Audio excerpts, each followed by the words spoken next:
В рамках реализации национального проекта «Наука» депутат Государственной Думы Андрей Исаев посетил Удмуртский федеральный исследовательский центр. Директор центра Михаил Альес и министр образования республики Светлана Болотникова провели небольшую экскурсию и показали парламентарию выставку научных разработок.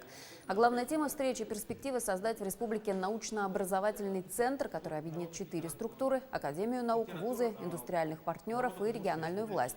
Подобных центров по стране планируется всего 15, но Андрей Исаев уверен, что у Удмуртии есть большой шанс попасть в это число.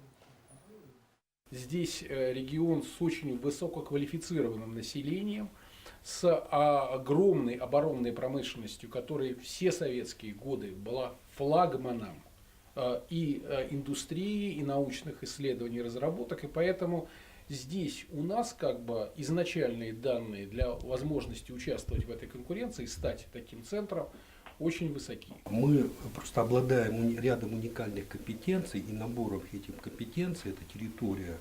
И мы уверены, что мы сможем сформировать в течение вот этого года конкурентную заявку и победить. Мы в провальных проектах стараемся не принимать участие.